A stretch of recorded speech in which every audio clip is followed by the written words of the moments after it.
들리세요? 중앙은행이 해야 되는 가장 중요한 일 중에 하나는 커뮤니케이션입니다. 시장의 참가자들이 잘못된 기대를 가지고 있을 때 그거를 바로잡아 줘야 되고요. 또는 잘못된 방향으로 가고 있을 때 그 올바른 방향으로 옮길 수 있도록 커뮤니케이션하는 게 중앙은행의 가장 큰 일 중에 하나예요.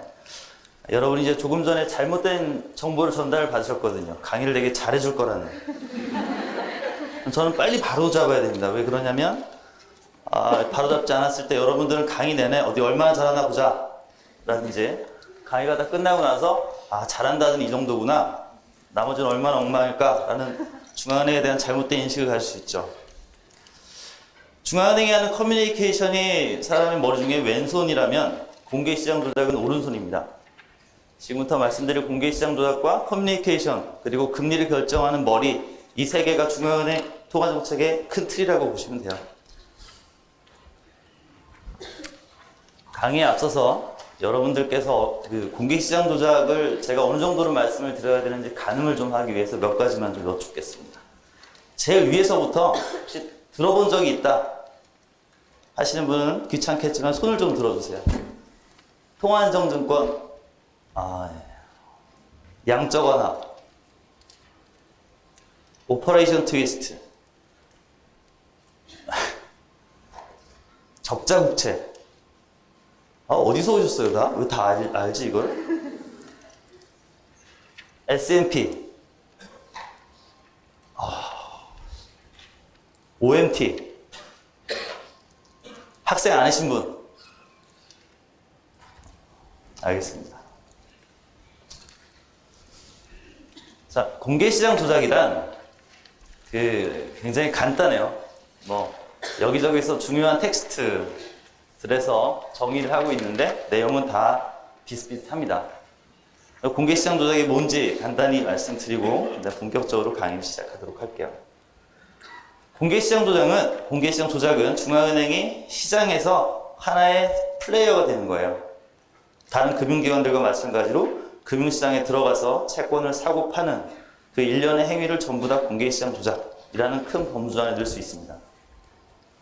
영어는 잘하시니까 읽어보시면 좋을 것 같아요. 불행하게도 작년 6월에, 그러니까 채 1년도 지나지 않았네요. 작년 6월에 이 똑같은 주제로 강의를 했었어요. 혹시 그때 강의 들으신 분 계십니까?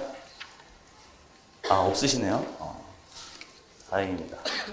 사실은 또 들으시는 분이 계실까봐 이걸 어떻게 해야 되지 고민을 좀 하다가 개론은 약간 접어두고 강론으로 좀 들어가 보자 해서 이번 강의를 준비를 했기 때문에 혹시 설명이 좀 부족하거나 어려운 부분이 있으실 수도 있는데 그런 부분들은 작년 6월에 했던 강의를 참조하시면 좋을 것 같습니다. 물론 중간중간에 질문 있으시면 언제든지 말씀 주세요.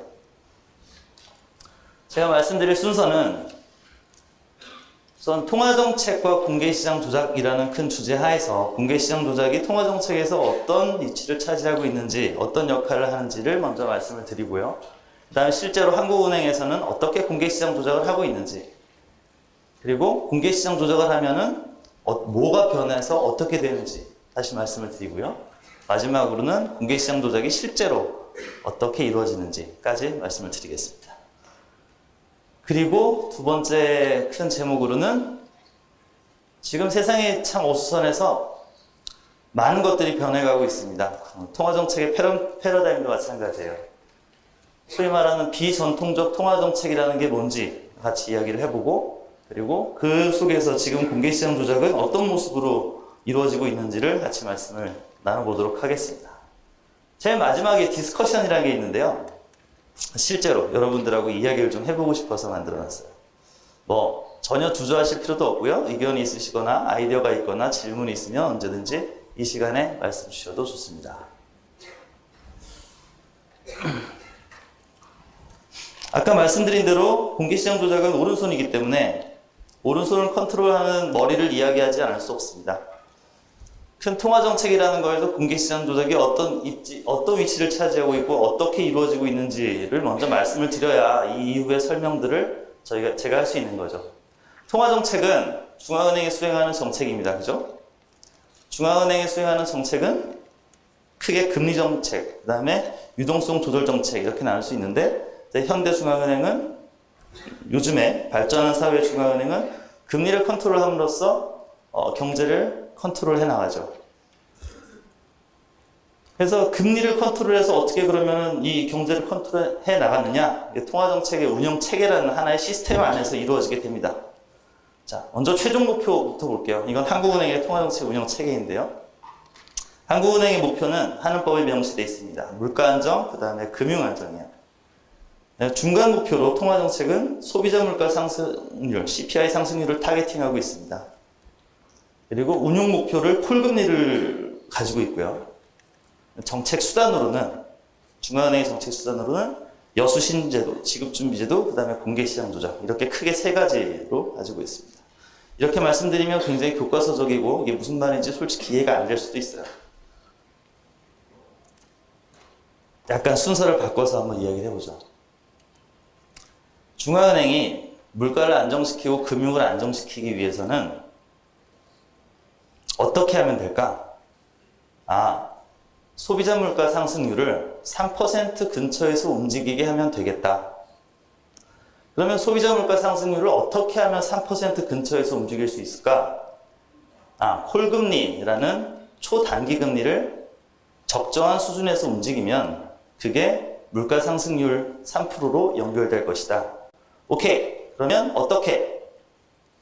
여수신제도, 지급준비제도, 공개시장 조작이라는 오른손에 들 3개의 칼을 가지고 이 정책을 펴는 겁니다. 대충 그림이 그려지시나요? 자, 과연 그러면 한국은행이 금리를 컨트롤하는데 그게 어떻게 실물 경제로 가느냐? 흔히 말하는 통화정책의 파급 경로라고 하는 메커니즘입니다.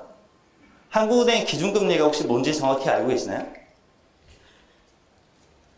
한국은행의 기준금리는 한국은행이 다른 금융기관과 수행하는 7일물 RP 거래의 기준이 되는 금리를 말합니다. 7일물 RP 뭔지 아세요? 7일물 RP란 환매조건부 채권 매매인데 그 만기가 7일이에요. 여기서 환매조건부 채권 매매란 제가 앞에 계신 분한테 채권을 팔았어요. 파는 동시에 약속합니다. 7일 후에 내가 다시 사겠다. 보통 RP는 왜 많이 쓰이냐면 금융기관들이 자금을 조달하기 위해서 많이 써요. 제가 지금 돈이 필요해요. 유동성이 필요합니다. 근데 가진 거는 채권밖에 없어요. 그래서 이거를 다 돈이 진짜 필요하니까 돈을 당장 조달하려면 채권을 팔아버려야 돼요. 그죠? 채권을 팔아서 돈을 조달했는데 돈이 필요한 기간이 되게 짧다면 아깝잖아요. 그죠? 그래서 채권을 팔 때 동시에 나는 사겠다라는 약속을 하고 파는 거래가 환매조건부 채권 매매라는 거래입니다. 금융시장에서는 굉장히 많이 쓰여지고 있는 거래예요. 근데 7일물이라는 애매한가요? 짧은가요? 7일물이라는 그 기간 동안에 한국은행은 다른 기관들하고 채권 거래를 하는 거예요. 통상적으로는 한국은행은 환매조건부 매각을 합니다. 제가 중앙은행이니까 가진 채권을 파는 거예요. 팔고 다시 사는 거예요. 7일이면. 이게 무슨 의미를 가지는지는 나중에 가서 말씀을 드리겠습니다. 어쨌거나 한국은행은 7일물 거래하는 RP 거래의 기준금리를 정합니다. 그런데 그 7일물 RP 거래는 어떤 형식이냐면 아까 말씀드린 대로 채권을 드리죠. 그러니까 일종의 담보 거래를 생각을 하시면 돼요. 근데 콜 거래, 하루짜리 콜 거래는 담보가 없습니다. 담보가 가지는 그 리스크의 축소가 7일이라는 유동성 프리미엄, 유동성 리스크를 상쇄하는 거죠. 그래서 7일물 기준금리, 7일물 RP의 기준금리가 콜금리하고 거의 동일하게 움직이게 됩니다. 어쨌거나 한국은행은 기준금리를 정하고 그걸 통해서 은행들하고 7일물 RP 거래를 합니다. 그러면 콜금리는 자연스럽게 그 금리에 수렴을 하게 되죠. 그래서 이길물 콜금리가 결정이 되게 되면 그것은 단기 시장금리, 여타 91일짜리라든지 아니면 6개월짜리라든지 이런 금리 쪽으로 계속 영향을 주게 돼요. 한편으로는 부동산, 주식, 채권 이런 자산의 가격에 영향을 미치게 되고 환율에 영향을 미치게 됩니다. 그런 것들이 결국 실물 경제에 복합적으로 영향을 줘서 중앙은행이 타겟팅을 하는 물가 안정과 금융 안정이라는 목표로 가게 되는 거죠. 칼 중에 여수신 제도라는 칼을 한번 알아보겠습니다. 중앙은행이 아주 오래전부터 써왔던 제도예요. 여수신은 다른 게 아니고 예금과 대출을 말하는 겁니다. 중앙은행이 다른 금융기관한테 대출을 해주거나 다른 금융기관으로부터 예금을 받는 거죠. 여기에서 우리는 공개시장 조작을 오늘 하기로 했으니까 제일 위에 있는 자금조정 대출과 제일 밑에 있는 자금조정 예금을 주목해 주세요. 자금조정 대출하고 예금은 금융기관들이 한국은행에 언제든지 예금을 하거나 대출을 할 수 있는 제도입니다. 단 예금을 할 때는 한국은행이 정한 기준금리 지금 얼마죠? 2.75%입니다. 2.75%보다 1%는 낮은 1.75%의 이자를 한국은행이 주고요. 자금조정 대출이라는 걸 쓰게 되면 한국은행의 기준금리보다 1%가 높은 3.75%의 이자를 물립니다. 이 여수신 제도는 점점 사용이 어려워져 왔어요. 왜냐하면 특히 대출 쪽에서 그런데 어떤 금융기관이 중앙은행한테 대출을 받았다. 예를 들어서 국민은행이 한국은행한테 대출을 받았다라는 이야기는 국민은행이 자금이 굉장히 부족해진다는 의미가 되겠죠. 그죠? 얼마나 돈이 없으면 중앙은행한테 대출을 받겠습니까? 이게 그 금융기관의 신뢰에 굉장한 타격을 주거든요. 신용도라든지 아니면 고객들한테 대한 믿음이라든지 이런 게 엄청나게 훼손이 돼요. 그래서 은행들이 정말로 꺼려합니다. 그래서 사실 이런 여수신 제도라는 것은 아주 어떻게 보면 임시 방편적인 하나의 수단들로 활용이 되어 오다가 이제 다시 뒤에서 보실 비전통적 통화정책이 어떻게 보면은 전통적 통화정책을 압도하는 지금에서 다시 활용도가 높아지고 있는 제도입니다. 어제 한국은행이 기준금리를 동결했어요. 그죠? 그러면서 뭘 같이 발표했는지 혹시 아시는 분 있어요? 네, 뭐라고? 네, 맞아요. 종합한도대출을 3조 원 증액했습니다. 이런 것도 점점 이제 여수신 제도가 어떤 금리 정책과 함께 활용도가 점점 높아진다라고 볼 수 있는 그런 것 중에 하나예요.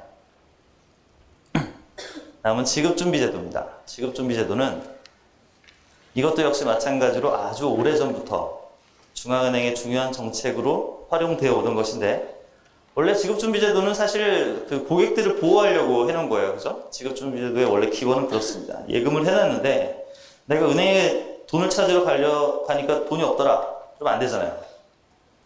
그런 일을 없도록 하기 위해서 여러분들이 은행에 저금한 금액의 일정 부분은 무조건 은행들은 한국은행에 적립을 해둬야 됩니다. 그게 지급준비금, 필요지급준비금이라는 거고요. 이 지급준비제도를 움직여서 어떻게 나라 경제를 어떻게 컨트롤 해보겠다라고 하는 나라는 여러분이 흔히 듣는 국가 중에 최근에 중국만 유일합니다. 이 지준율을 움직인다는 것은 생각보다 굉장히 파급이 커요. 뒤에서 보시겠지만 두 번째 보시면 법정 지급준비율이라는 게 있죠. 예금 종별로 이제 0%에서 7%까지 부여하게 되는데 예를 들어서 여러분들이 수시 입출금식 통장에 넣어놓은 돈에 대해서는 은행들은 그 돈의 7%를 저희한테 맡겨야 됩니다. 앞에 계신 분이 예를 들어서 한 100억쯤 통장에 있잖아요. 그냥 ATM에 쓸 수 있는 그 돈에. 그러면은 7억은 저희한테 맡겨놔야 되는 거죠. 근데 그 옆에 계신 분은 그런 통장이 없고 예를 들어서 장기 주택 마련 저축이 있다. 거기 한 100억쯤 있다고 봅시다. 있잖아요. 그 돈은 안 맡겨도 돼요. 왜냐하면 굉장히 길기 때문에 안정적이다. 그래가지고 해지의 위험이 별로 없을 거다라고 해서 저희한테 안 맡겨도 됩니다. 그래서 예금 종류별로 쭉 0%부터 7%까지 있는데 그의 평균을 보면 한 3% 정도 되거든요. 그래서 은행들이 보통 저희한테 맡기는 돈의 규모가 얼마냐 하면은 35조에서 40조 사이를 보통 거기에 있어요. 3%만 맡겼는데 그 정도인 거죠. 그럼 우리가 지급준비율을 1% 올리면 3조가 더 들어와야 됩니다. 그죠? 3조 감이 오시나요? 제가 3조를 부피로 말씀을 드릴게요. 10,000원짜리를 새 돈을 딱 뽑으면 요만한 박스에 1억 원이 들어가요. 이 두께는 요만하고요. 여기 쌓으면 이렇게 됩니다. 얘를 차차차차 제 키 높이까지 쌓으면, 물론 제 키가 크진 않아요. 그럼 대략 한 20억쯤 될 거예요. 그죠? 20억쯤 되죠. 요 앞까지에 계신 이 자리에 10,000원권을 다 쌓아 올려서 천장에 붙이면 한 3조쯤 되겠네요. 은행들이 저희한테 3조를 맡기면 그걸로 끝이냐? 절대로 그렇지 않습니다. 3조를 맡기려면 은행들은 기존에 나왔던 대출들을 일부 회수해야 되고요. 투자해놨던 채권들을 팔아야 됩니다. 금융시장에 엄청난 영향을 주는 거죠. 그래서 지급준비제도는 함부로 손대진 않아요. 단 지급준비제도가 있기 때문에 한국은행은 현재 공개시장 조작이라는 걸 할 수가 있습니다. 자, 우리 실제 지급준비금이라는 거에서 좀 어려워요. 실제 지급준비금은 뭐냐? 한국은행에 맡겨놓은 돈 더하기 은행들이 각 지점에 가지고 있는 돈을 합칩니다.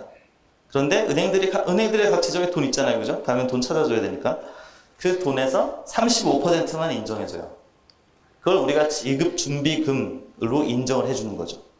그러니까 국민은행이 예를 들어서 5조를 우리한테 예치를 해야 되는데 4조는 우리한테 갖다 놔두고 나머지 한 3조쯤을 각 지점에서 돈으로 가지고 있다. 그러면 거기에 대충 3분의 1이니까 1조라고 칩시다. 그러면 4 더하기 1조 해가지고 5조를 우리한테 쌓아야 되는 거예요. 여기서 어려워요. 네, 알아요. 표정 보면 다 알아요. 어떤 생각하는지. 제일 중요한 것은 1개월 이상 시차를 두고 평잔으로 보유한다라는 거를 머릿속에 집어넣고 다음으로 넘어가겠습니다. 이게 무슨 말이냐 하면 여러분이 은행에 저금한 돈들을 다 계산해야 되잖아요. 그죠? 계산해요. 그래서 3월 달에 여러분이 총 저금한 돈이 얼마인지 다 계산하고 입출 신계금은 얼마, 장기는 얼마 이렇게 다 계산을 해요.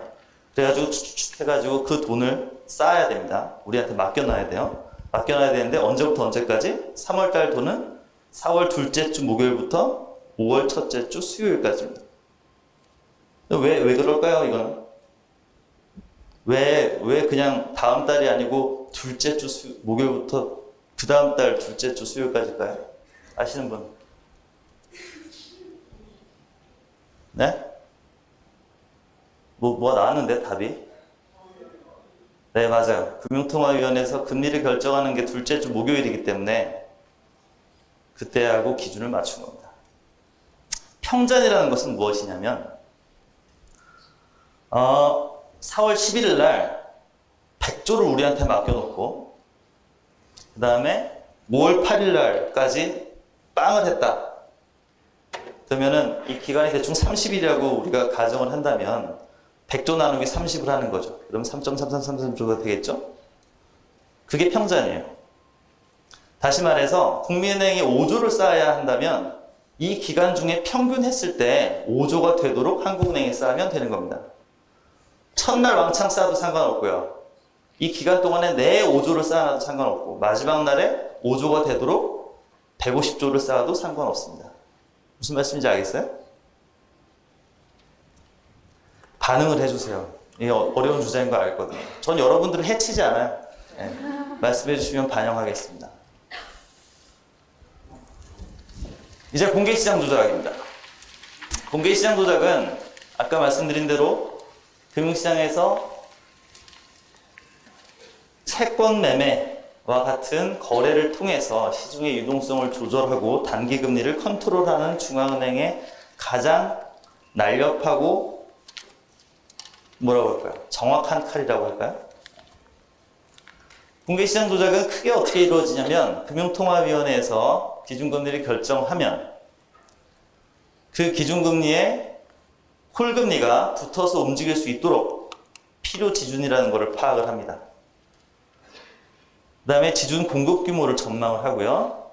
그리고 이런 것들이 그러면 내가 어느 정도를 컨트롤하면 되겠다라는 계산을 해서 여러 가지 수단들로 실제 공개시장 조작을 하는 거죠. 뒤에 가면 자세히 말씀드릴 기회가 있을 겁니다.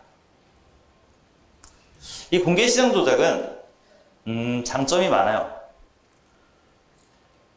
중앙은행이기 때문에 은행들한테 너 이렇게 해, 저렇게 해, 이제 이렇게 바꿔버리겠어 라고 하는 거는 굉장히 편합니다.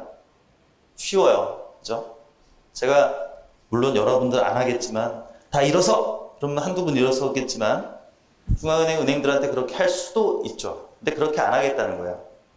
나도 여러분들과 똑같은 자리에 앉아서 똑같은 경쟁을 통해서 정책을 펴나가겠다라는 게 공개시장 조작의 하나의 의의입니다. 그리고 아까 말씀드린 것처럼 굉장히 빠른 칼이에요. 제가 지중 공급 규모를 잘못 전망했어요.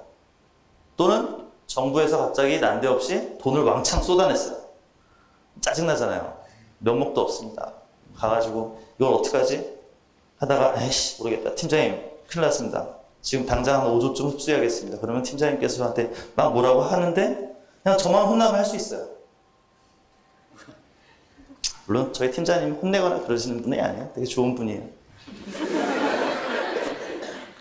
단점도 물론 있습니다.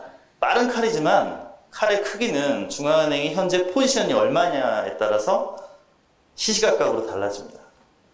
국채가 다시 말해서 이 채권 거래에 쓸 수 있는 채권이 얼마가 있냐라는 거 굉장히 중요하고 금융시장에서 중앙은행이 채권 거래를 해도 별 영향이 없는 상황이어야 되고 우리가 채권을 매매했을 때 그게 즉각적으로 수익률 곡선에 영향을 줘서 수익률 곡선이 이상하게 돼버리거나 하면은 중앙은행의 공개시장 조작은 굉장히 어렵습니다.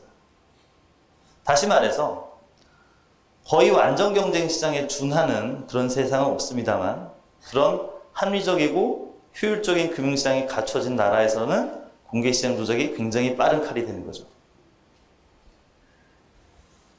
자, 이제 그동안 아까 우리 지급준비금을 이야기했지만 지금부터는 이 의미 하나하나를 잘 알아두셔야 돼요.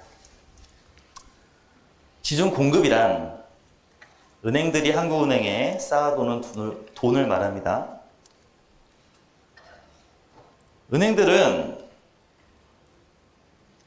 은행들 자산이 보통 막 100조가 넘잖아요. 그죠? 그 돈을 어디다 두겠어요?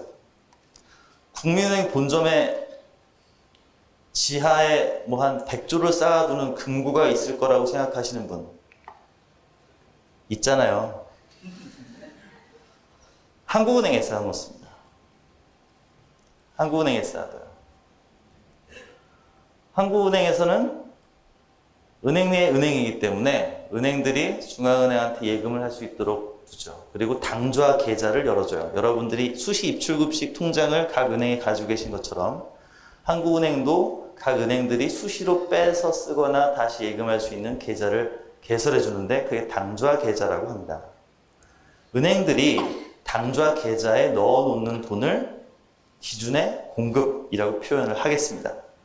머릿속에서 공급과 수요 곡선을 막 그리면서 고민하지 마세요. 그냥 이건 정의로 들으시면 됩니다. 지난번에 오셨죠? 작년 6월에 강의 들으시지 않았어요? 아니에요? 열심히 끄덕거리시길래. 자, 기준 수요란 은행들이 쌓아둬야 되는 돈을 말합니다. 아까 말씀드린 지급준비금, 그죠? 여러분의 예금을 계산해가지고 얼마나 한국은행에 쌓아야 되는구나 라고 딱 정해진 그 돈을 지준 수요라고 하겠습니다. 다른 말로 필요 지준이라고도 표현을 하죠. 자, 은행들은 그래서 지급준비금 쌓아야 되는 은행들은 어떠한 행동을 하게 되냐면 꼭 쌓아야 되는 돈보다 한국은행에 더 많이 쌓으면 이 돈을 빼서 다른 어떻게든 운용을 하려고 해요. 어떤 식으로든지 간에. 왜 그러냐 하면 여러분의 입출금식 통장에는 이자를 주지만 저는 안 주거든요. 이자를 안 줘요. 생돈을 받아놓습니다. 그러면 은행장 입장에서 각 은행의 자금부에서 한국은행에 이자도 안 주는 그 계좌에다가 돈을 왕창 쌓아놓고 있다. 그럼 열 받아요? 안 받아요? 열 받죠. 고객들은 더 열 받아야 돼요. 그렇잖아요. 내가 맡겨놓은 돈을 그런 식으로 운용하냐? 그러면서 열 받아야 돼요. 어떤 식으로든지 그래서 남는 돈들을 빼서 운용을 해야 되는데 가장 편한 시장이 콜 시장입니다. 자, 콜이라는 거 낯설죠? 그죠? 아까 얘기했죠. 우리 콜 금리를 조정하겠다고. 우리 하루짜리 거래 금리를 말합니다. 그러니까 은행들은 이 여유 있는 돈을 가지고 콜 시장에서 하루만 남한테 빌려줘도 2.75%의 금리를 받을 수 있기 때문에 한국은행에 쌓아놓지 않고 어떻게든지 간에 콜 시장에서 남한테 빌려주려고 그래요. 그런데 내가 쌓아야 되는 돈보다 지금 적게 쌓아놓고 있으면 이것도 문제예요. 그죠? 적게 쌓아놓으면 나중에 진짜 한 달이 지났는데 적게 쌓았잖아요? 그러면은 여러분들 신문에서 큰 글씨로 볼 수 있어요. 자꾸 국민은행만 얘기하면 안 되겠네요. 우리은행 지준 부족. 갑자기 S&P에서 신용등급 2개 팍팍 깎아버립니다. 그래서 큰일 나요. 그때는 은행장들이 화가 나는 게 아니고 잘려요. 그러니까 어떻게 하겠어요? 어떻게든지 빌리려고 그래요. 남한테 빌려서 내 거인 것처럼 한국은행에 넣어두는 거죠. 어디서? 콜시장에서. 하루라도 빌려서 2.75%의 금리를 주고 하루라도 빌려서 한국은행에 쌓아놓으려고 합니다. 다시 말해서 은행들은 내가 꼭 한국은행에 쌓아야 되는 돈보다 아주 약간만 더 쌓는 게 최적 조합인 거예요. 이해가 되세요? 점점 침묵 속으로 들어가지 마시고 반응을 주시라니까요. 마지막 날 은행들이 결과적으로 아까 평잔으로 쌓는다 그랬죠. 돈을 많이 쌓아버렸어요. 그러면 그 돈들은 아까 이야기한 한국은행 자금조정예금에 예치를 합니다. 이자가 얼마라고요? 예, 1.75%예요. 1.75%에 예금하니까 은행장 화 나요, 안 나요? 나요. 지금 대한민국에서 가장 낮은 금리로 저 많은 돈을 운용한 게 되거든요. 만약에 진짜 부족하면 아까 제가 말씀드린 신문에서 딱 보인다고 했지만 사실 그렇게 만들진 않아요. 부족하게 되면 한국은행에서 급하게 대출을 씁니다. 그게 무슨 대출? 아까 말씀드린 자금조정 대출이에요. 이자가 얼마에? 네, 3.75에. 하지만 신문에는 알 수 있어요. 우리은행 자금조정 대출 쓰다 이렇게 해가지고. 그러면 지준 공급, 다시 말해서 은행들이 한국은행에 쌓아두는 돈들은 무엇 때문에 변하느냐? 이해가 잘 안 되잖아요. 그죠? 은행들이 자기 돈을 잘 알고 있는데 이게 왜 많이 쌓고 적게 쌓고 그렇지? 딱 알맞게 쌓으면 되는데 은행들도 그러고 싶은데 그럴 수가 없습니다. 왜냐하면 우리나라에서 일어나는 모든 금융거래와 돈이 수반되는 실물거래는 지준을 변동시키는 요인으로 작용을 합니다. 예를 들어서 정부에서 세금을 걸어요. 여러분이 세금 내는 거예요. 그럼 여러분 어떻게 냅니까? 어떤 분들은 통장에서 자동으로 빠져나가기도 하고, 그죠? 어떤 분들은 직접 이체를 하기도 합니다. 그죠? 그래서 어떤 계좌로 착 옮겨가잖아요. 그게 정부 계좌예요.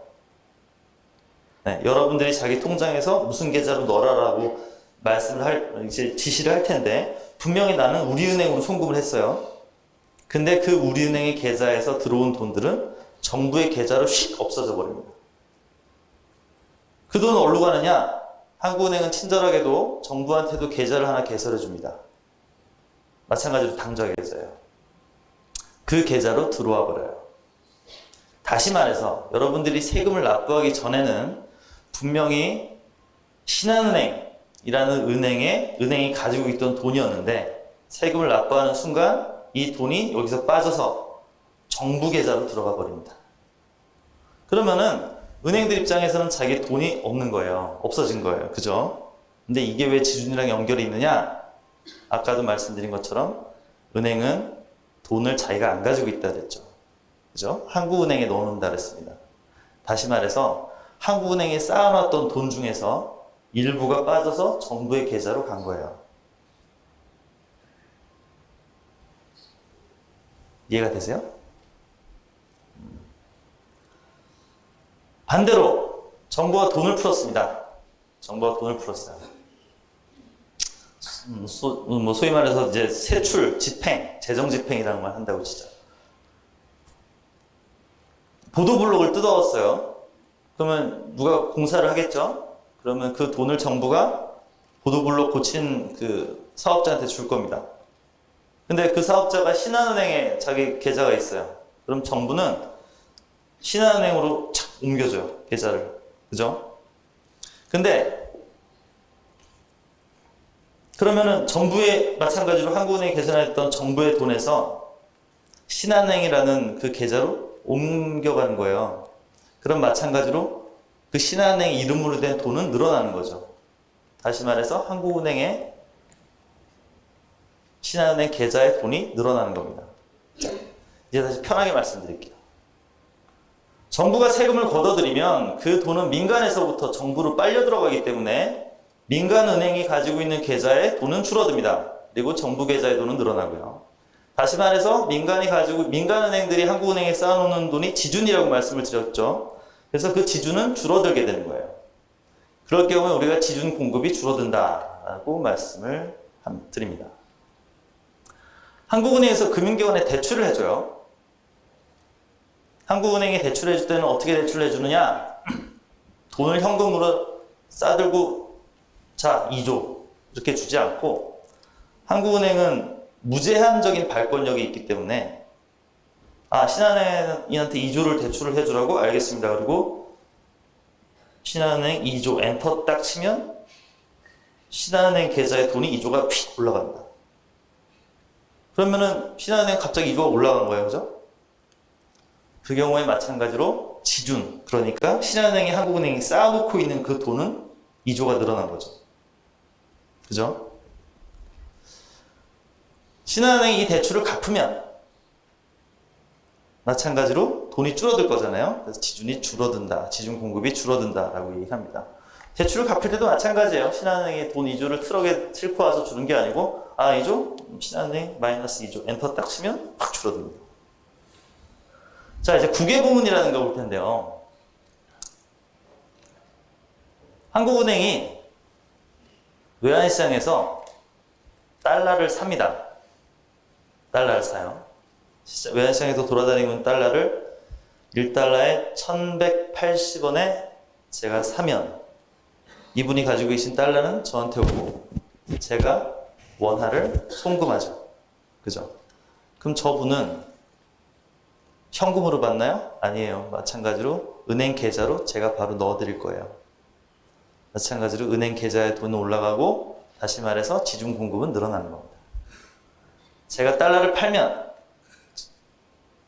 돈은 저한테 주실 거기 때문에 저분이 가지고 있는 계좌의 돈은 줄어들고 다시 말해서 그 은행의 돈은 줄어들고 그 돈은 한국은행 금고안으로 들어오게 되는 거죠.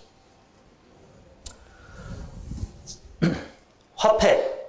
여러분이 돈을 찾으면 어떻게 될까요? 현금을 찾으면 어떻게 됩니까? 똑같겠죠, 그죠? 현금을 찾는다는 얘기는 여러분들 계좌에는 그만큼 줄어들잖아요. 그죠? 지금 통장에 얼마 있어요? 20억이요? 100만 원을 찾으면 100만 원만큼 계좌에서는 줄어들고 이분께서는 100만 원을 현금으로 들고 계시게 됩니다. 그러면 은행들은 마찬가지로 지준이 줄어들게 되죠. 이해가 되세요? 이거 굉장히 중요한 개념이거든요. 모르시는 거는 당연해요. 당연해요. 왜냐하면 한국은행 사람들도 모르는 사람 많아요. 이거에 대해서. 자, 이제 통화증권이라는 건 나중에 말씀을 드릴 텐데 통화증권 같은 한국은행이 어떤 공개시장 조작을 하면서 공짜로 할 수 없으니까 이자를 지급하면 그 이자는 고스란히 각 은행의 계좌에 쌓이게 됩니다. 그러면은 은행의 지준의 공급은 은행의 지준의 공급이 되는 거죠. 지준이 늘어나게 됩니다. 지준이 어떻게 변하느냐에 따라서 은행이 아까 말씀드린 대로 행태가 다 변하게 됩니다. 내가 지준이 필요한 것보다 많은 은행들은 이 돈을 내보내려고 하고 그 다음에 부족한 은행들은 어떻게든지 빌려서 채우려고 하죠. 이런 것들이 굉장히 수시로 일어나죠. 그죠? 여러분들 중에서 일주일에 한 번은 ATM에 가시는 분들이 거의 대부분이실 거잖아요. 그죠? 네, 우리나라의 계좌가 수천만 개니까 일주일에 한 번만 해도 시시각각으로 각 은행들의 포지션이 막 변하는 거예요. 그렇죠? 그러니까 은행 자금부는 어려운 겁니다. 아, 내가 지금 지주는 어제까지는 얼마였는데 오늘이 얼마네? 아, 큰일 났다. 빨리 내보내야지. 내일 되니까 또 달라졌어. 내가 갑자기 부족하네? 막 모아야지. 그런 은행들이 각 거래들이 바로 콜 시장에서 가장 많이 일어나고 그렇기 때문에 콜 금리가 움직이는 거죠. 그래서 한국은행에서는 어떻게 해야 되느냐? 그 모든 상황들을 전망을 하고 검토를 하고 보고를 해야 됩니다. 어제 대충 어떤 일들이 있었고 어떤 거래들이 있었으니까 자금이 이렇게 변할 것이고 그렇기 때문에 이러이러해서 나는 이렇게 해야 되고 하는 게 저희들이 하는 일이에요.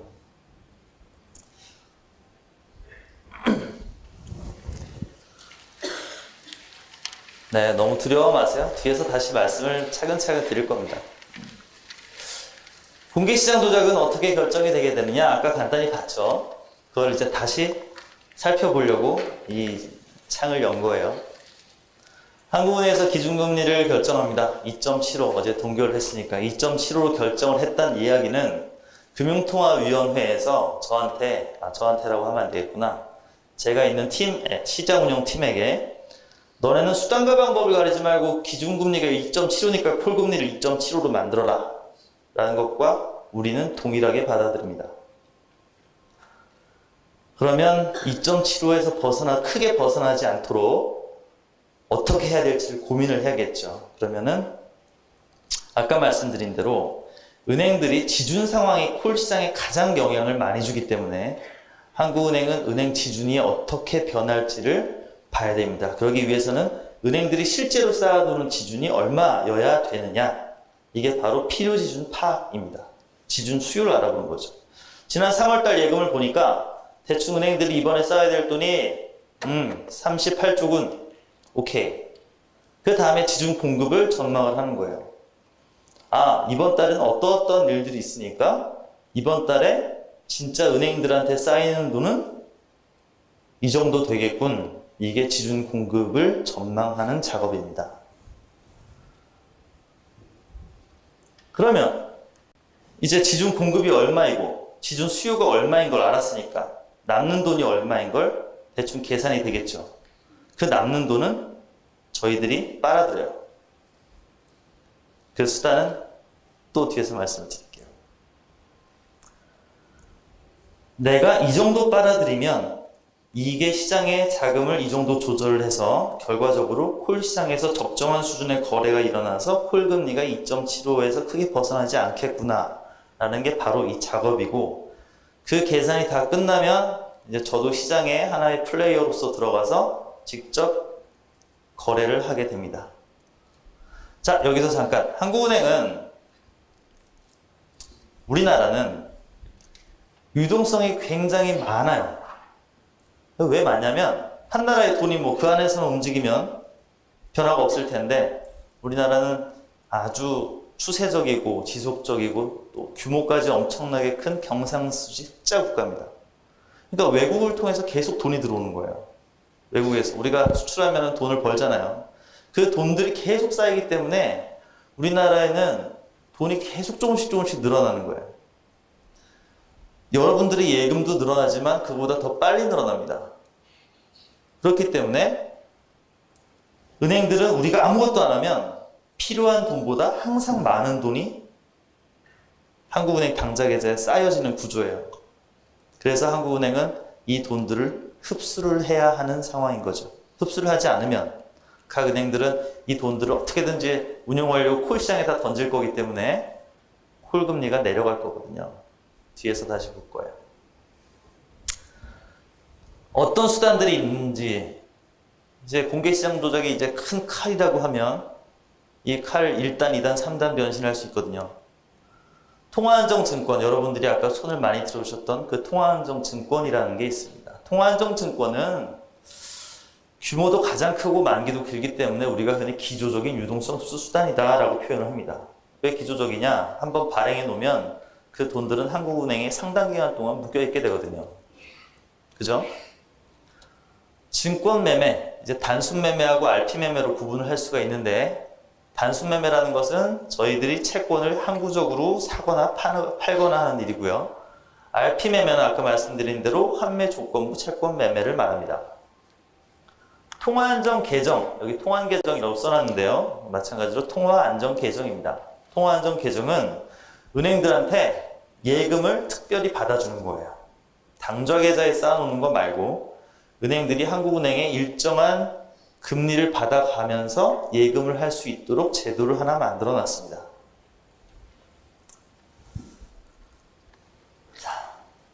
아까 말씀드린 대로 우리가 공개시장 조작은 시장 참여자로서 하기 때문에 우리가 직접 시장에 들어가서 거래를 하기도 하고 은행들을 상대로 직접 다이렉트로 우리끼리만의 시장에서 거래를 하는 경우가 더 많아요. 메커니즘은 다 비슷합니다. 여기 보이는 공모라고 있고 상대 매출이라고 있습니다. 공모가 있고 상대 매매가 있고, 공모가 있고 상대 매매가 없죠? 요거는 없어요. 이제 그 공모가 뭐냐? 다시 말해서 퍼블릭 오퍼링. 여러분들이 다 우리나라에서 활동하고 있는 금융기관이라면 제가 여기 서가지고 경매를 붙이는 거예요. 자, 1조 받아갈 사람. 그럼 여러분들이 저한테 저요. 저는 1000억이요. 저는 100억이요. 저는 5천억 받아갈래요. 쭉 줄을 쓰죠. 오케이. 그럼 탁탁탁 끊어서 1조만 해당되는 돈들을 그 해당되는 기관들한테 줍니다. 이게 공모예요. 그 공모 중에서도 이제 경쟁입찰과 모집과 일반 매출이 있는데 일반 매출은 이제 잘 안 쓰니까 경쟁입찰과 모집을 말씀을 드리겠습니다. 경쟁입찰은 방금처럼 저요 하는 분들한테 우리가 너네가 더 유리하니까 이렇게 주겠다라고 이야기를 하는 것이고, 모집이라는 것은 일단 줄 쓴 사람한테 다 나눠줍니다. 줄을 많이 쓰면 나눠주는 돈이 적을 것이고, 그죠? 줄을 적게 쓰면 드리는 돈이 많을 거예요. 하나의 어떤 방식이니까 그렇게 이해를 하시면 돼요. 뒤에서 다시 말씀드릴 거예요. 증권 매매도 마찬가지고 통화안정 계정만 다릅니다. 왜 통화안정 계정만 다르냐 하면 그 통화안정 계정은 은행들만을 상대로 하거든요.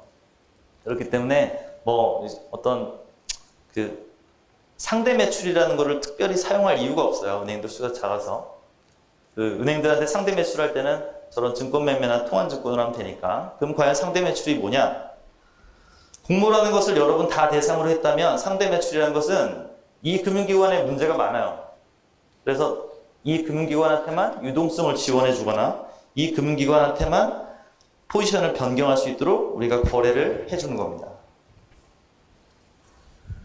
통화안정 증권을 좀 더 자세히 살펴볼게요. 자, 왜 경쟁입찰과 모집이 그렇게 줄 서는 방식이 다르냐 하면, 경쟁입찰은 우리가 금리를 가격으로 매겨서 금리를 기준으로 낙찰을 시키기 때문이에요. 자, 제가 통화안정 증권 1조를 발행하겠습니다.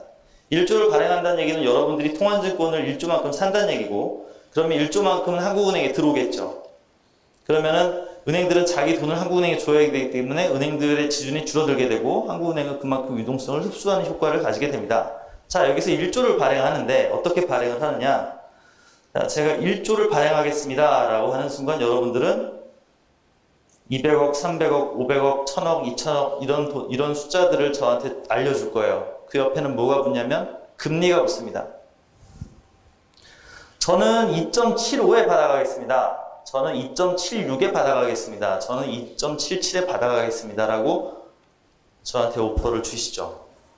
한국은행 입장에서는 금리가 낮으면 좋을까요? 높으면 좋을까요? 네? 뭐라고요? 맞아요. 그대 맞아요. 낮으면 좋아요? 높으면 좋아요? 낮으면 좋아요. 맞아요.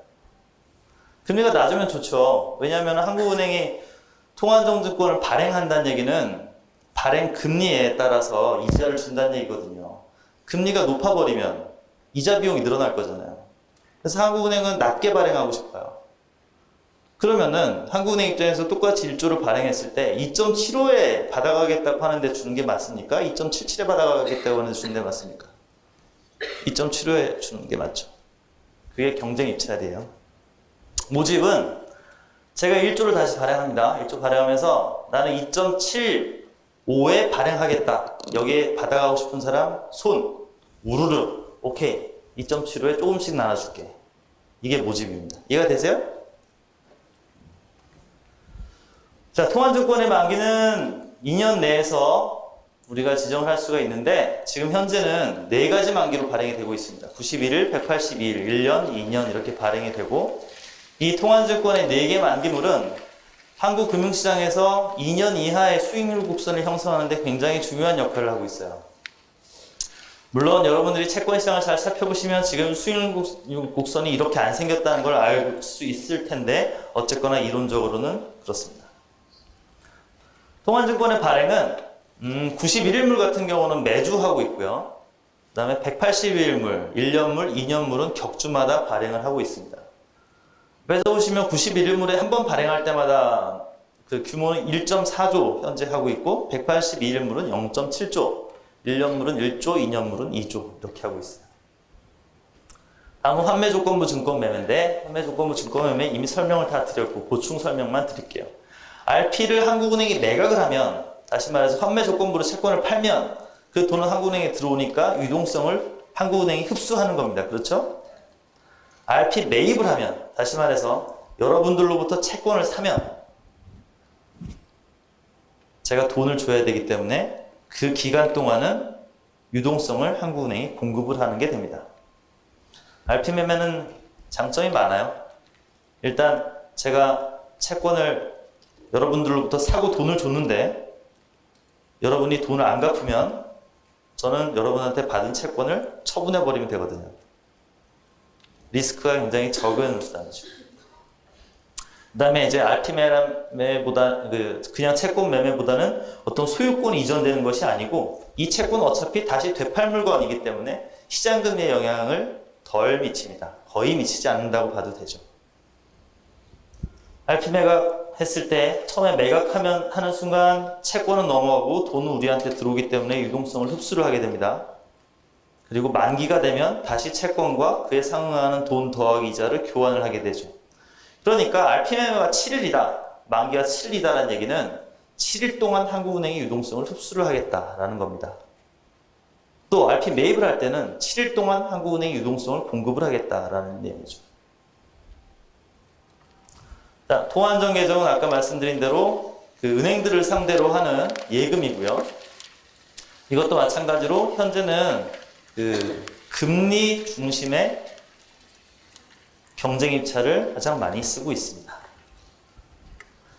이제 증권대차라는 게 있는데 이것은 뭐냐면 지난 한은법 개정으로 새로 생긴 거예요. 채권을 빌려주고 채권을 빌려오고 하는 일입니다. RP 매각을 하려면 한국은행이 채권이 많아야 돼요. 그렇죠? 한국은행이 채권이 많아야 갑자기 유동성이 막 늘어날 때 이 채권을 시장에다가 일시적으로 팔고 유동성을 끌어안음으로써 유동성 흡수를 할 수 있거든요. 그런데 우리가 지금 가지고 있는 채권보다 유동성 흡수가 더 필요해요. 유동성이 엄청나게 공급이 되거든요. 그러면은 지금 당장 수단이 없잖아요. 그러면은 저는 여러분들이 가지고 있는 채권을 빌려옵니다. 채권 좀 빌려주세요. 채권 좀 빌려주세요. 채권 좀 빌려주세요. 해서 이걸 가지고 다시 시장에 팔죠. 그래서 유동성을 끌어안은 다음에 RP 매각 만기 되면 다시 돈을 주고 채권을 받아와서 빌려준 여러분들한테 다시 나눠주는 제도예요. 이건 단지 사실 그 유동성을 흡수하기 위해서 만들어 놓은 제도만은 아니에요. 진짜 이 증권 대차라는 게 태어난 목적은 지난번 금융위기와 같을 때 국채를 제외한 은행채, 회사채, ABS 이런 것들이 신용도가 마구마구 떨어집니다.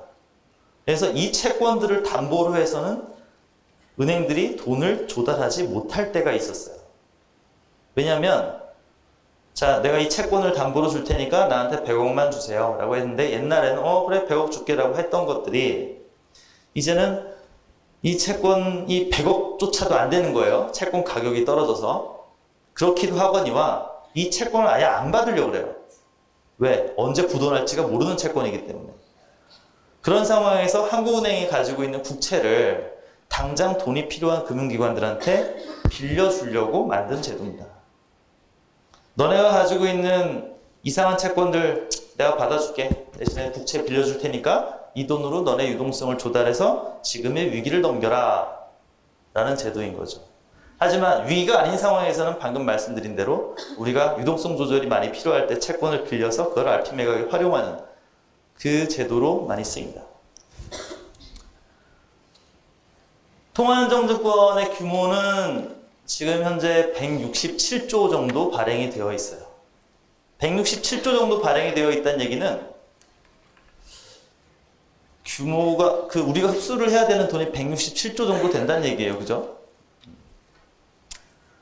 아까 말씀드린 대로 만기가 되게 길기 때문에 91일에서 2년이기 때문에 통상 아까 보신 것처럼 통화안정 계정은 28일, RP 매각은 7일에서 21일 이렇게 움직이고 있습니다. 통화안정증권은 한번 이렇게 툭 발행해 놓으면 2년 동안 쭉 우리한테 유동성을 가져오는 수단인 거죠. 그래서 통화안정증권은 한번 발행할 때마다 이렇게 쌓여서 이렇게 늘어나는 겁니다. 그리고 저 위에 왔다 갔다 하는 것들은 일시적인 유동성 공급인 경우가 많기 때문에 그런 것들은 만기가 짧은 다른 수단들로 흡수를 하는 거죠.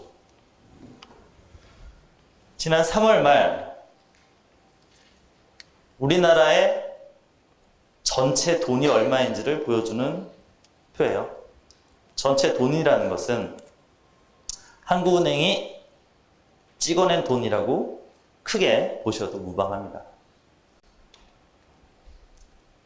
기준 공급은 236조예요. 다시 말해서 한국은행이 아무것도 안 했을 때 은행들은 한국은행한테 236조를 쌓아놓게 됩니다. 그런데 은행들이 실제로 쌓아둬야 되는 돈은 40조예요. 40조예요. 그러니까 약 200조, 이 마이너스가 196조거든요. 이 돈들은 은행 입장에서는 잉여예요. 남는 돈이라는 거죠.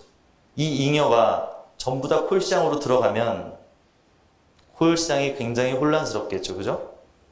그래서 이 196조를 한국은행이 죄송합니다. 흡수하고 있습니다. 흡수라는 그 규모는 통화안정증권으로 168조, RP 매각으로 20조, 통화안정 계정으로 8조 이렇게 하고 있는 거죠. 자, 한국은행이 기준금리 결정하면 콜금리가 시중 공급과 수요에 따라서 변동한다라고 말씀을 드렸어요. 그죠? 이제 이해가 되십니까? 한국은행과 개별 은행 간에 이런 거래들이 항상 있어요. 여러분들이 금융거래를 할 때마다 또 정부에서 돈을 풀 때마다 아니면 외환시장에서 거래가 일어날 때마다 한국은행과 개별 은행 간에는 이러한 거래들이 항상 일어납니다. 이런 거래가 일어날 때 A은행은 적립할 돈이 1000억이었는데 적립한 돈이 800억이라면 현재 200억이 부족한 거고 B은행은 500억만 적립하면 되는데 600억을 적립해 놓고 있으니까 100억이 남는 거고 C은행은 700만 하면 되는데 800을 해놨으니까 역시 100억이 남습니다. 그러면 콜 시장에서 이 돈들이 100억씩 A은행한테 간다면 모든 은행들이 해피하게 끝나는 거예요. 맞습니까? 아까 말씀드린 대로 지준 공급이 지준 수요보다 많다면 은행들은 자금을 운용하려고 하기 때문에 그 자금 운용하려고 하는 그 돈들이 콜시장으로 가게 되고 그래서 콜론, 빌려주는 걸 말합니다. 빌려주려는 수요가 늘어나서 콜금리는 하락하죠.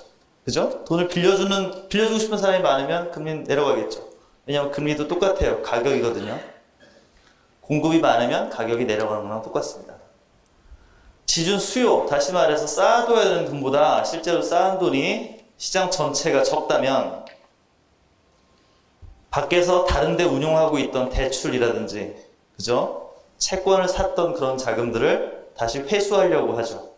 그리고 콜 시장에서도 빌리는 쪽으로 포지션이 바뀝니다. 그래서 콜머니, 이거는 빌린다는 말이에요. 늘어나게 돼서 콜금리는 올라가게 되는 겁니다. 한국은행이 기준금리를 변동을 하면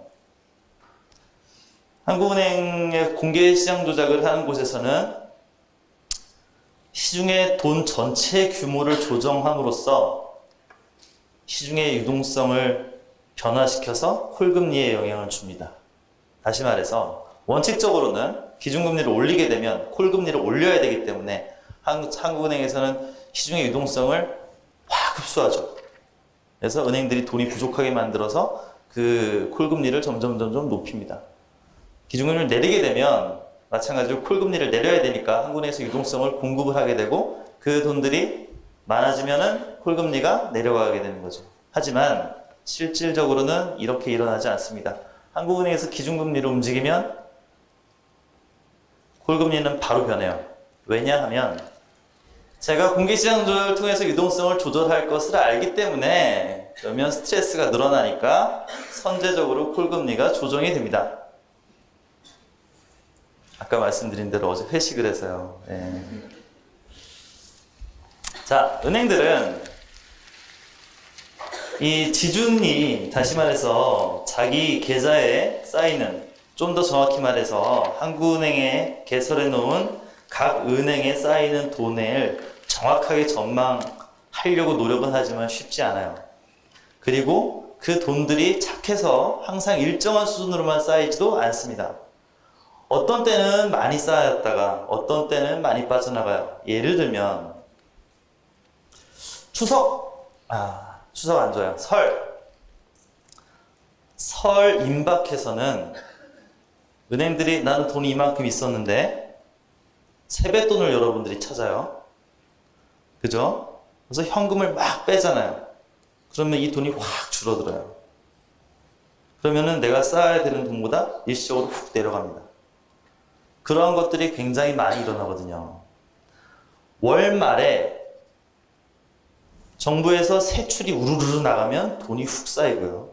월 초에 세금을 훅 걷어들이면 돈이 다시 확 빠집니다. 각 은행들의 포지션은 그래서 항상 움직여요. 지금 이렇게 예쁘게 그려놨지만 이거 그리는 거 되게 힘들어요. 이거 이렇게 그려야 돼요. 원래는 이렇게 움직여야 되는 거죠. 은행들이 실제로 쌓아야 되는 돈은 이 수준입니다. 그리고 아까 밑줄 치라고 제가 말씀드렸던 거예요. 평잔으로 보유를 해야 되기 때문에 평균, 요 기간 동안에 평균이 요만큼이 되면 되는 거예요. 이게 돈의 크기라고 보시고요. 자, A은행은 요만큼 쌓아야 되면 되고 B은행은 요만큼 쌓으면 되고요. A은행에 실제 쌓이는 돈의 흐름은 이렇고 B은행은 이렇게 된다면 이론적으로는 B은행이 부족할 때는 A은행한테 빌리면 되고 A은행이 부족할 때는 B은행이 주면 되니까 전체적으로는 이렇게 안정적인 흐름에서 이루어질 겁니다. 그렇죠? 이론적으로는요. 하지만 말씀드린 대로 돈은 계속 늘어나요. 그래서 실제로 돈은 필요한 수준보다 훨씬 많이 쌓입니다. 그래서 은행은 요만큼만 쌓으면 되는데 실제로 쌓는 돈은 이만큼이 되게 되는 거죠. 이것은 정부, 해외 이런 여러 가지 요인들 때문이라고 말씀을 드렸고요. 시장 전체로 봐도 마찬가지입니다. 시장 전체로 봐도 요만큼만 각 은행들이 합쳐서 쌓으면 되는데 아무것도 안 하면 이만큼이 쌓이게 된다는 거죠. 그래서 결국 요만큼이 한국은행이 흡수를 해야 되는 규모라고 보시면 됩니다. 아까 말씀드렸다시피 은행장님들이 화내는 걸 말씀드렸죠. 각 은행들은 필요지준보다 살짝만 더 쌓으면 최고의 상태가 되는 거예요. 이번 달 무사히 넘겼다. 안정적이다. 실제 쌓은 돈이 필요지준보다 너무 많아서 이 돈 어떻게 할 수는 없으니까 한국은행 예금에 넣어야지 라고 넣어서 1.75 이거는 죄송합니다. 작년 6월에 금리가 이랬어요. 네. 죄송합니다. 바빴잖아요, 제가. 네. 어쨌거나 1.75%의 예금을 한다면 별로 좋지는 않아요. 그런데 대출을 받는 것보다는 낫겠죠. 그렇죠? 그래서 은행들은 어떤 수단과 방법을 가리지 않고 자기의 자금을 필요한 수준보다 약간 높게 유지하는 수준에서 맞추려고 노력을 하고 있어요. 자, 공개시장 조작을 이제 실제로 어떻게 그럼 하느냐? 한국은행에서 이렇게 전망을 했습니다. 실제로 필요한 건 요만큼이에요. 근데 이번 달 중에 이런 요인들이 있어서 실제로 은행에 쌓이는 돈은 이런 모습이 될 거다. 가만히 있으면은 돈이 이만큼 이때 가서 쌓일 거고, 그러면 평전을 보면은 한 이 정도 되겠다. 그러면은 은행들도 이 사실을 대충은 알고 있기 때문에 이 자금들을 전부 다 콜 시장에 던질 거다. 그러면 콜 금리가 심하게 내려가겠네? 오케이.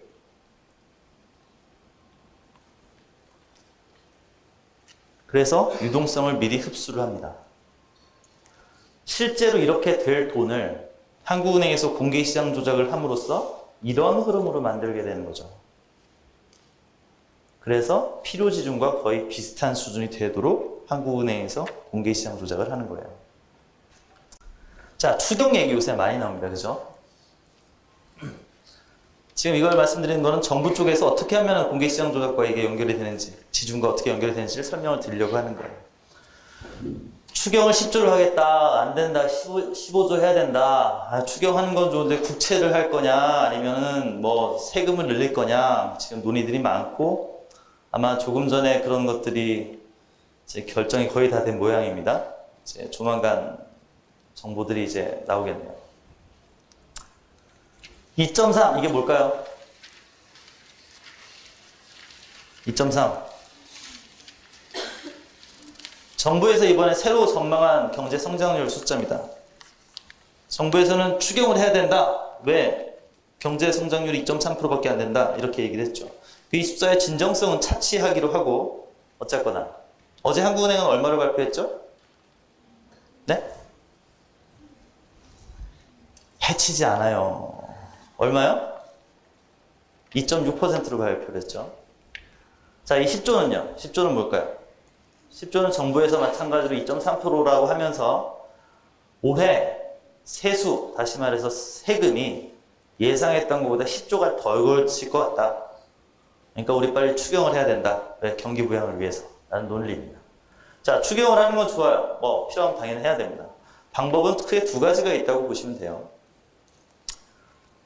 엄밀히 말해서 하는 차이는 이제 추경이라고 할 수는 없고, 이 필요한 돈을 조달하는 방법이 두 가지라고 보시면 됩니다. 정부가 조달하는 방법하고 한국은행한테 대출을 받는 방법이 있어요. 정부가 조달하는 게 바로 추경이라고 보시면 돼요. 추경은 그럼 어떻게 할 거냐? 국채를 발행해서 할 거냐? 증세로 할 거냐? 이 두 가지에 따라서 한국은행의 공개시장 조작의 행태도 달라져야 됩니다.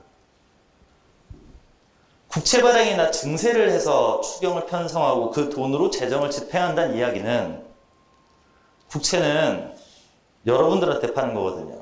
그죠? 제가 잠시 정부가 되겠습니다. 정부가 돼서 국채를 발행했어요. 국채를 발행하면 이분들이 국채를 사고 그 돈을 정부가 가지고, 그래서 이걸 가지고 필요한 돈을 씁니다. 다시 말해서 시장 전체의 유동성이 변하지 않아요. 여러분들이 가지고 있는 돈을 가져다가 다시 여러분들한테 쓰니까. 이해가 되시나요? 정부가 채권을 발행하면서 여러분들한테 돈을 받았다가 다시 돈을 푸는데 그 돈은 또 여러분들한테 갈 거거든요. 시장 전체 유동성은 변하지 않습니다. 그런데 한국은행한테 대출을 받으면, 한국은행은 다시 말씀드리지만 발권력이 있잖아요. 무제한적인 발권력이 있어요. 한국은행한테 받는 대출은 한국은행이 그냥 또 엔터 딱 쳐서 얼마 이렇게 주는 거예요. 그 돈이 나간다는 얘기는 시장에서 전혀 유동성이 변화가 없다가 더 쏟아진다는 얘기입니다. 그럼 은행의 지준이 늘어나는 거죠. 그러면 그 돈만큼 한국은행은 다시 흡수를 해야 됩니다. 그러면 과연 국채 발행이나 증세할 때는 아무것도 안 해도 되냐? 그렇지는 않습니다. 만약에 한국은행의 목표는 물가 안정도 있기 때문에 정부가 국채를 발행했어요. 국채를 발행하면 시장에 돌아다니는 국채의 양이 늘어납니다. 그렇죠? 국채가 원래 요만큼 있었을 때 금리가 요 정도였는데 국채가 이만큼 늘어나면, 물량이 늘어나면 가격은 떨어지죠. 가격이 떨어진다는 얘기는 채권 금리는 올라간다는 얘기거든요. 그래서 채권 금리가 갑자기 확 올라왔다. 시장이 막 불안해지고 더 이상 채권을 사려고 안 한다. 그럴 경우에는 이거 금리를 좀 안정시켜야 되나? 라는 고민을 하게 되고, 그 경우에 한국은행은 국채를 사게 될 겁니다. 다시 늘어난 만큼 한국은행이 사는 거죠. 한국은행이 국채를 사면 어떻게 되죠? 다시 돈이 풀려서 지준 공급이 늘어납니다. 그렇죠? 그러면은 한 번 풀린 돈은 다른 공개시장 조작 수단으로 다시 흡수를 해야 돼요. 재밌나요? 저게 뭐 하는 짓인가 그런 생각 안 드세요? 자, 실제로 이제 공개시장 조작을 입찰하는 모습을 보여드릴게요. 저희가 엔터 친다 그랬는데 실제로 그렇습니다. 먼저 입찰 규모를 결정해요. 얼마를 흡수를 하면 되는지, 얼마를 공급하면 되는지. 그러면은 경쟁 입찰을 이런 정보를 이렇게 해가지고 시장 사람들한테 알려줘요. 자, 내가 좀 이따 2시부터 통화증권 팝니다. 그러면 사람들이 그래? 나 얼마 준비해놔야지.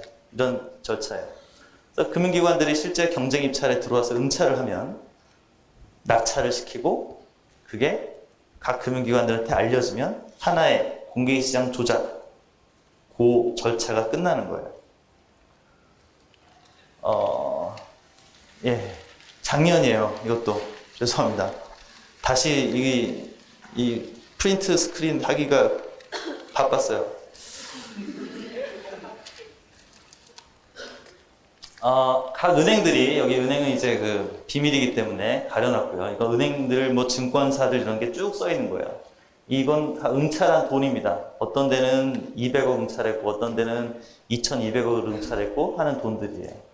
이거는 써낸 금리예요. 나 얼마에 받겠다, 얼마에 받겠다, 얼마에 받겠다. 이 단가는 채권을 금리로 환산했을 때 실제 채권 가격이 얼마냐 보여주는 거고요. 그리고 이거는 누적 응찰이라고 보시면 됩니다. 자, 3.30에 써낸 애들이 400억, 3.35에 써낸 애들이 3,800억, 3.36이 뭐 6,500억 이렇게 쭉쭉쭉쭉 늘어나는 거죠. 그래서 실제로 우리가 1조 1000을 낙찰을 시켰어요. 1조 1000이면 금리가 어디에서 결정됐을까요? 여기에서 결정됐겠네요. 3.38에서. 그렇죠? 원래는 1조만 발행을 하려고 했었는데 뭐 금리도 괜찮고 수요도 괜찮네. 1000억 정도는 우리가 더 발행해 주지. 한국은행은 이렇게 응찰 물량을 임의로 필요한 경우에 약간 10% 정도 내외에서 조정을 할 수가 있습니다. 그러면은 이 돈들이 각 은행들, 각 금융기관들한테 알려지게 돼요. 자, 어디는 요만큼 응찰했는데 전부 낙찰됐고, 어디는 이만큼 응찰했는데 너는 900억만 가져가라. 쭉 알려줍니다. 그리고 실제로 채권이 분배가 되면 각 은행들의 포지션이 다 바뀌게 되는 거죠. 그리고 1조 1천억만큼은 한국은행이 흡수를 하게 되는 겁니다. 아까 말씀드린 대로 한국은행의 공개시장 조작은 대부분 유동성을 흡수하는 수단이다라고 말씀을 드렸어요. 경제 구조적인 모습 때문에 그렇습니다. 유동성을 공급하게 되는 일은 흔하진 않아요. 한국은행 입장에서는. 지난 금융위기 때 한국은행이 사용했던 많은 수단들을 이제 보여드릴 거예요. 그리고 이 수단들은 잠시 후에 말씀드릴 지금 주요국들이 하고 있는 소위 말하는 양적 완화라는 포괄명사라고 해야 되나요? 대명사라고 해야 되나요? 그 안에서 벌어지고 있는 유동성 공급 조치와 크게 다르지 않습니다. 거의 같다고 보시면 돼요. RP 매각을 유동성 흡수 수단으로 아까 말씀드림과 함께 RP 매입을 하게 되면 유동성을 공급한다라고 말씀을 드렸습니다. 맞죠? 단순 매입이라는 것은 항구적인 채권 매매를 말하는 거예요. 제가 채권을 사게 되면 그 돈이 시장에 풀려버리죠. 그러면은 유동성이 늘어나게 돼, 지준이 늘어나게 돼서 이 시장에 돌아다니는 돈이 더 많아지게 되는 거죠. 자, 대상증권을 확대하는 것은 직접적인 유동성 공급 수단은 아니지만 왜 필요하냐면 어떤 금융기관이 돈이 정말로 필요한데 한국은행한테 팔 국채가 없어요. 난 가진 거라고 은행채밖에 없어요. 한국은행이 봐서 넌 진짜 딱하다. 그래, 은행채 사줄게. 이러는 거죠. 그래서 실질적으로는 굉장히 안전한 자산만을 매입을 해야 하지만, 왜냐하면 저희도 은행이기 때문에 그런 상황에서는 이런 채권들도 사줌으로써 각 금융기관들의 유동성 위기를 넘어갈 수 있도록 지원을 해주는 겁니다. 통한증권을 저희가 발행을 했잖아요. 그래서 여러분들은 지금 통한증권을 다 가지고 있다고 칩시다. 돈이 너무 없어요. 당장 돈이 필요해요. 그래서 한국은행한테 야, 이거 내가 너한테 샀던 건데 좀 팔아주면 안 될까? 그래, 알았어. 내가 사줄게. 라고 하면 들고 있던 통한증권이 다시 한국은행으로 들어오고 한국은행은 돈을 내어줄 겁니다. 마찬가지로 유동성을 공급하는 하나의 수단이 되는 거죠. 통환 계정이라는 거 아까 말씀드렸죠. 은행들이 한국은행에 예금을 넣어놨는데 물론 28일짜리 이하이긴 하지만 정말 급할 때는 이거라도 해지를 해야 돼요. 여러분들이 장기주택마련저축을 돈이 없으면 해지해야 되잖아요. 그죠? 같은 거죠. 마찬가지로 유동성을 공급하는 수단입니다. 자, 어떤 금융기관 하나만 너무 위태로울 때가 있어요. 그죠? 그러면 그 은행한테, 그 기관한테만 지원을 해줘야 합니다. 그게 은행이라면 은행들 중에서 한 곳에만 난 너랑만 거래하겠다. 너랑만 채권 거래를 하고 너랑만 무슨 다른 유동성에 관련되는 공개시장 조작 거래하겠다. 라고 할 수도 있고, 아니면 어떤 저 멀리 떨어져 있는 증권사가 위험해요. 저 증권사까지 중앙은행에 나가서 거래를 해주긴 좀 그러니까 내가 이 은행한테 유동성을 지원해 줄 테니까 너는 이 돈으로 저 증권사를 지원해라 라는 메커니즘이에요. 마찬가지입니다. 밑에 있는 것도 어떤 특정한 섹터, 특정한 부분에 돈이 긴급하게 필요한데 한국은행에서 직접 지원해 주는 것은 논리상 옳지가 않다. 그런데 지원을 해줘야 될 때 어떤 특수목적 기구를 하나 만들죠. 그래서 그 특수목적 기구가 그 일을 할 수 있도록 출자를 하는 걸 도와주는 거예요. 한국은행이 유동성을 지원해서. 이 두 개는 일종의 돈을 푸는 타겟이 명확할 때 해당되는 내용입니다. 아까 말씀드린 증권 대차 말씀드리면서 그 태생에 대해서 말씀드렸죠. 실제로 증권 대차가 왜 생겼는지. 정말로 채권이 필요한 기관들이 있을 때 한국은행이 가지고 있는 채권을 빌려줘서, 왜냐? 한국은행은 안전한 국채만 가지고 있기 때문입니다. 안전한 국채를 빌려줘서 그걸 담보로 유동성을 조달할 수 있도록 도와주는 장치죠. 대상기관 확대라는 것은 아까 저 멀리 있는 증권사를 지원해 주기가 어려우니까 제가 이 은행을 통해서 지원해 준다고 말씀을 드렸잖아요. 한국은행하고 거래를 할 수 있는 기관은 정해져 있습니다. 아주 신용도가 우수한 은행들과 정말 건전한 몇 개의 증권사에 국한이 되어 있습니다. 그 기관들이 위험해지면 직접 지원을 해주면 되지만 그 이외의 다른 중소 증권사 같은 경우가 위험해지는 경우는 한국은행이 직접 도와줄 수가 없는 거예요. 그럴 때 이렇게 건너 도와줄 수도 있지만 아예 대상기관을 넓혀버리는 것도 하나의 방법입니다.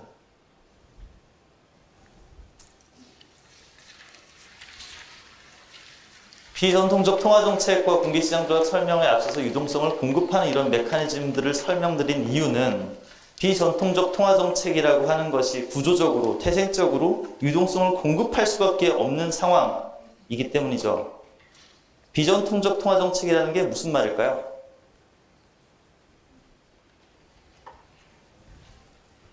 자, 아까 통화정책을 처음 말씀드리면서 중앙은행이 사용하는 정책이다. 금리를 이용해서 이제 경제를 컨트롤하려는 그런 정책을 전통적 통화정책이죠. 그게 우리가 통상적으로 중앙은행들이 사용하는. 그런데 몇몇 선진국들은 현재 금리가 0%입니다. 통상적으로는 경기를 회복시키기 위해서는 정책 금리를 내려서 그게 장기 금리에 영향을 줌으로 해서 실물을 올려보고 싶은 게 하나의 어떤 정책의 메커니즘인데 어떤 나라들은 지금 금리가 0%예요. 금리를 마이너스로 할 수는 없잖아요. 그죠? 지난 6개월 동안에 G20 국가와 OECD 국가, 뭐 겹치는 게 많으니까 한 23개인가 24개인가 될 거예요. 그 중에 14개 국가가 금리를 내리거나 비전통적 통화정책을 사용했습니다. 비전통적 통화정책이라는 건 결국 금리를 더 이상 컨트롤할 수 없을 때 다른 수단들을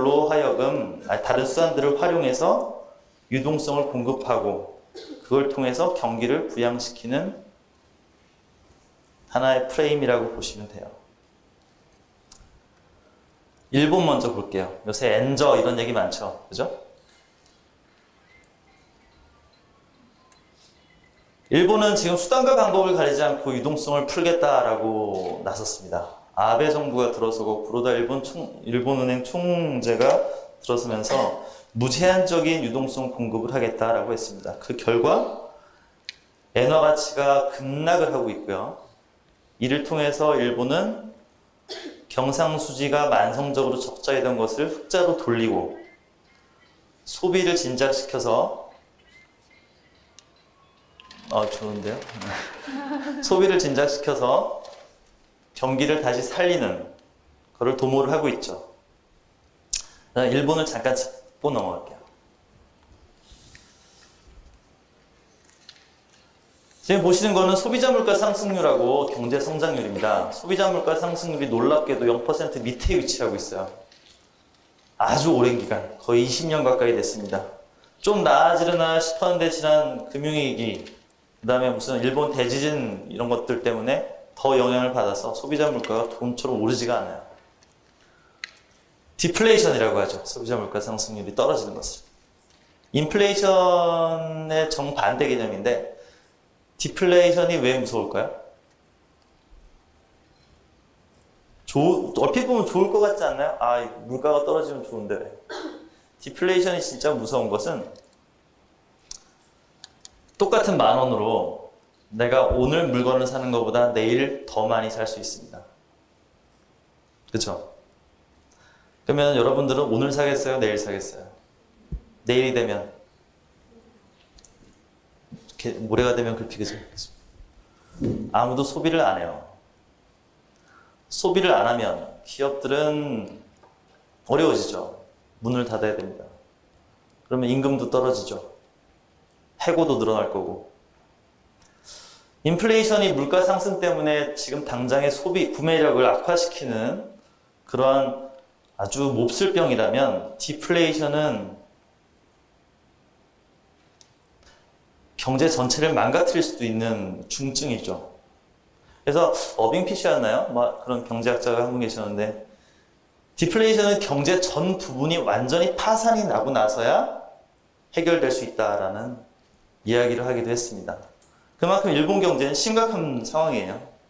그래서 일본의 지금 최고의 목표는, 일본 중앙은행의 최고의 목표는 물가 상승률을 2%로 만드는 게 지상 과제입니다. 물가 상승률을 2%로 만들기 위해서 수단과 방법을 가리지 않겠다가 바로 일본 신정부와 일본 중앙은행의 경제 철학이에요. 그래서 일본에서는 이러한 일들을 하고 있죠. 장기 국채 매입 한도를 확대하겠다. 자산 매입을 위한 기금을 늘리겠다. 대출 지원 기금을 확대하겠다. 이런 조치들을 내세우고 있는 겁니다. 가장 대표적인 맨 앞에 있는 것들이 바로 공개시장 조작을 통해서 가능한 그런 조치들이에요. 자, 미국 같은 경우는 실업률이 6%가 될 때까지 달러를 풀어서 경기 부양을 지속하겠다. 유럽 같은 경우도 지금 양적 완화를 해소하면 안 된다라는 의견이 지배적입니다. 하지만 또 다른 한편으로는 이러한 양적 완화에 대한 문제점들이 계속해서 제기가 되고 있어요. 그래서 이거 과연 계속 해야 되는가? 이제는 끝내야 되지 않느냐라는 논의도 함께 진행되고 있습니다. 놀랍게도 양적 완화 이제 뒤에서 보시겠지만 그 결과 금융시장에서는 굉장히 회복세들이 뚜렷하게 나오고 있거든요. 예를 들어서 지금 다우지수는 사상 최고치를 기록 중입니다. 근데 양적 완화를 그만둔다는 얘기는 경기가 어느 정도 회복이 되었다는 얘기예요. 그죠? 그런데도 양적 완화가 그만둘 수도 있다. 양적 완화를 그만둘 수도 있다라는 이야기가 나올 때마다 다우지수는 급락을 합니다. 경기가 좋아져서 이제 그만해도 된다는데 그 주가는 반대로 요동을 치는 거죠. 왜냐하면 그 돈들이, 풀린 돈들이 다시 미 연준으로 돌아갔을 때 그 파급력이 대단히 클 거라고 보기 때문이에요. 주요국들에서 이렇게 양적 완화라는 명목으로 돈을 엄청나게 풀어대서 유동성 장세가 지속이 되고 그 나라의 자산 가치들이 회복하기 시작하니까 신흥국들로 몰렸던 돈들이 이제 선진국으로 다시 돌아갈 준비를 하고 있는 모습도 보입니다. 실제로 그런지 어쩐지는 좀 더 봐야 될 것 같아요. 자, 과연 우리나라는 어떻게 해야 되느냐? 이런 전 세계적인 그 돈풀기의 어떤 추세 속에서 한국은행은 어떻게 해야 되느냐? 그게 요즘 한국은행에 던져지는 가장 큰 질문이자 도전입니다. 이제 비전통적 통화정책을 다시 교과서적으로 한번 살펴보고 갈게요. 정책금리가 0%인 경우에 금리 조정을 통한 통화정책이 불가능할 경우 다른 수단들을 활용해서 대응하는 게 곧 비전통적 통화정책입니다. 네, 간단하죠. 아까 말씀드렸죠. 금리를 움직이는 게 머리라면 커뮤니케이션은 왼손이고 공개시장 조작은 오른손입니다. 머리를 더 숙일 데가 없어요. 그래서 이제 이 양손을 무자비하게 휘두르기 시작하는 겁니다. 그게 비전통적 통화정책이에요. 목표는 당연히 경기를 회복시키는 것, 그 다음에 디플레이션을 방지하는 것입니다. 그 사례가 가장 여러분들이 아까 보셨던 양적 완화, 그 다음에 오퍼레이션 트위스트 같은 오른손, 그 다음에 통화정책 공약이라는 왼손입니다. 이 왼손 먼저 말씀을 드리면 미 연준이 가장 대표적인데 옛날에는 미 연준이 기준금리를 결정할 때 이랬어요. 지금 경제 상황은 이렇고 세계 경제는 이렇고 금융은 이렇기 때문에 금리를 얼마로 결정하겠다. 근데 지금은 다르게 합니다. 어떻게 하냐면 이렇기 때문에 앞으로 어느 정도 기간까지 금리를 현 수준으로 유지하겠다. 다시 말해서 시장한테 내가 앞으로 이 정도까지는 지금 상태를 유지한다라는 공약을 하는 거죠. 약속을 하는 겁니다. 그러면 시장에서는 다음 달 어떻게 될까, 다다음 달 어떻게 될까라고 고민하지 않고 앞으로 언제까지는 이런 상황이 지속될 거니까 여기에 맞춰서 내 각자의 포지션, 그 다음에 이런 걸 조정하면 되겠다라고 하는 거죠. 그게 바로 왼손을 많이 쓰는 거예요. 고민이에요. 금리가 더 내려갈 데가 없습니다. 그래서 이제 돈을 풀기 시작하는 거죠. 버냉키가. 돈을 푸는 방식은 채권을 매입하는 거예요. 장기국채를 매입하면은 달러가 시장에 확 풀립니다. 그러면은 그 돈들이 금융시장에서 움직여서 결국 이 돈들이 또 다른 채권들을 사게 되고 그래서 전체적으로 금리가 내려가도록 만드는 거예요. 왜 채권 가격과 금리는 항상 머릿속에 집어넣고 있어야 되는 건데 채권을 많이 살려는 수요가 늘어나면 채권 가격이 올라가죠. 그죠? 채권 가격이 올라가잖아요. 채권이 비싸집니다. 수요가 많으니까. 그러면 금리는 떨어져요. 금리는 반대예요. 그죠? 왜냐면 인기가 많은 걸 내가 사니까 금리를 덜 줘도 되잖아요. 인기가 없는 걸 사면 금리를 더 줘야 되잖아요. 그죠? 똑같은 이치예요. 장기금리가 하락하게 되면은 기업들은 투자를 더 하게 되고 소비자들은 금리가 싸니까 대출을 받아서 그걸로 집을 사거나 소비 활동을 하거나 이런 걸 영위하게 되죠. 그래서 투자나 소비를 개선시켜서 경기를 부양시키고 동시에 달러가 많이 풀리게 되면 달러 가치가 그만큼 하락할 겁니다. 그죠? 국제 외환시장에서. 그럼 달러 가치가 하락하면 미국 입장에서 환율이 안 좋아지니까 그러면 이제 미국에서 만든 물건들이 외국에 더 싸게 팔리기 때문에 지금 경상수지가 미국도 만성적으로 적자인데 그거를 적자폭을 줄여나가는 거죠. 다시 말해서 경상수지를 개선시켜 나가는 겁니다. 그래서 내수경제와 그다음에 경상수지 쪽을 같이 부양시켜서 결국은 이 위기를 극복해 나가겠다라는 큰 흐름인 거예요. 오퍼레이션 트위스트. 오퍼레이션 트위스트는 2011년 3분기부터 아마 시작이 된 걸로 알고 있습니다. 그때가 QE2라는 양적 완화의 두 번째 스테이지가 막 종료되었을 쯤이었는데 S&P에서 미국의 신용등급을 낮추고 미국의 성장률도 굉장히 안 좋게 나오고 했을 때예요.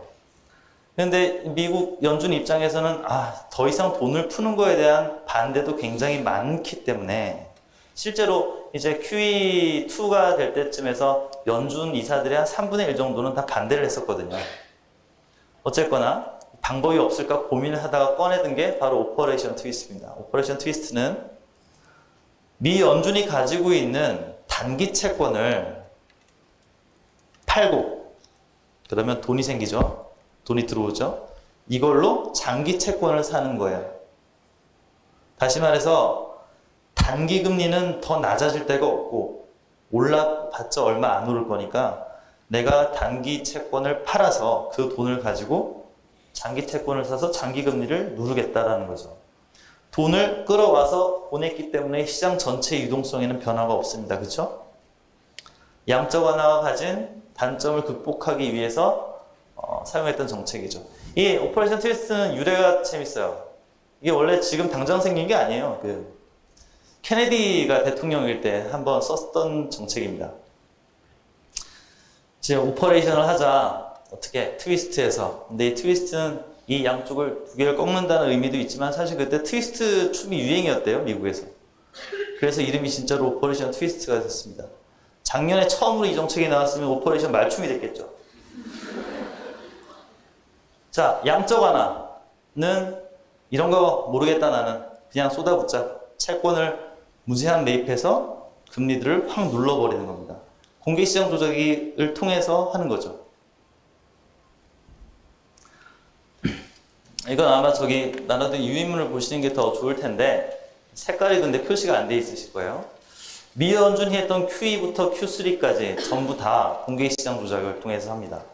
ECB가 했던 S&P와 OMT도 마찬가지로 다 공개시장 조작을 통해서 하는 겁니다. 영란은행과 일본에 하고 있는 거의 대부분의 양적 완화 정책도 다 공개시장 조작을 통해서 가능하죠. S&P와 OMT 아까 맨 앞에서 말씀을 드렸던 건데 제가 간략하게 보여드렸던 건데 간략히 말씀을 드리면 S&P는 이제 ECB는 유럽중앙은행을 말합니다. 유럽중앙은행이 뭐 그리스, 포르투갈, 스페인, 이탈리아 이런 위기를 겪고 있는 나라들의 채권을 사주겠다. 공개시장 조작을 통해서 사주겠다. 공개시장 조작이 됐든 직접 인수가 되었든 그런 정책이었고 OMT는 무제한으로 사겠답니다.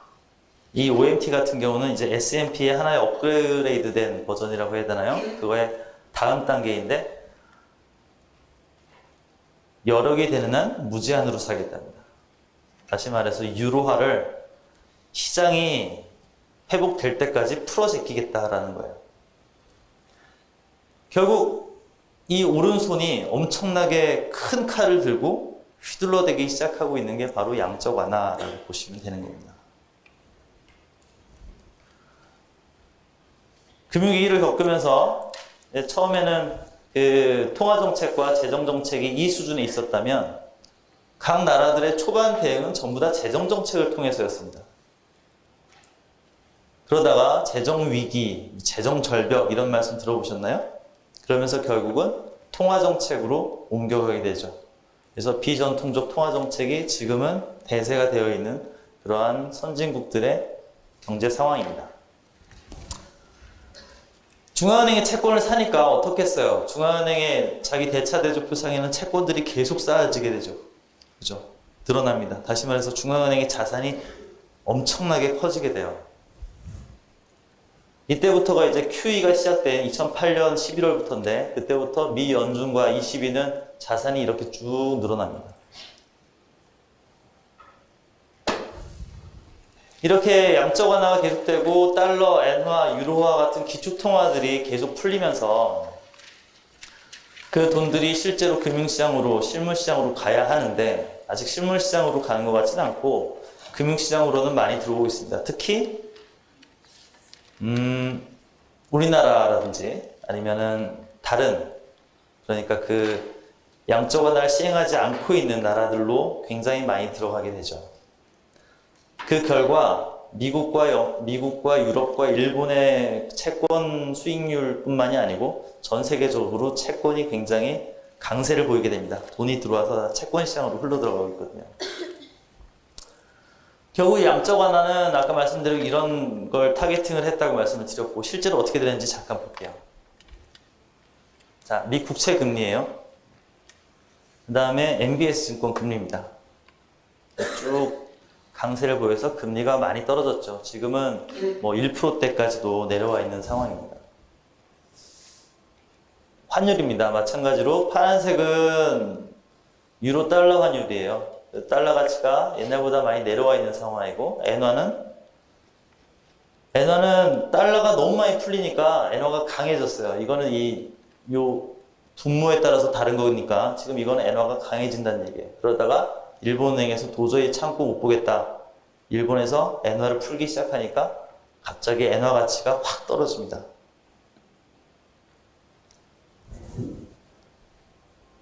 이런 돈을 풀므로 인해서 실물 경제로 가려면 가장 빠른 길은 기업의 투자와 대출인데, 지금 보시는 거는 미국 상업은행의 대출입니다.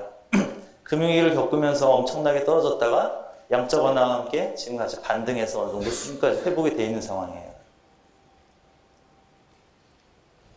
이거는 미국의 소비와 투자와 수출을 나타내는 숫자입니다. 이거 GDP상의 숫자고요. 이것들도 마찬가지로 2010년 이후로 어느 정도 안정적인 모습을 보이고 있어요. 만족할 만한 수준은 아니라고 평가를 하고 있지만 어느 정도 회복세가 이어지고 있습니다. 미국에서 가장 중요하게 생각하는 고용지표예요. 실업률은 천천히 내려오고 있고 취업자 수도 조금씩 늘어나서 안정적인 모습을 보이고 있습니다. 살짝 다른 길로 한번 빠져서 재밌는 걸 보여드리려고요. 자, 저건 미연준의 자산하고 부채예요. 위가 자산이고 밑에가 부채입니다. 자산은 채권을 사게 되니까 채권이 막 쌓이죠. 부채는 채권을 사게 되면 중앙은행은 통화를 발행해야 되는데 그 통화 발행은 사실 중앙은행이 다 부채로 잡힙니다. 대체도표에서.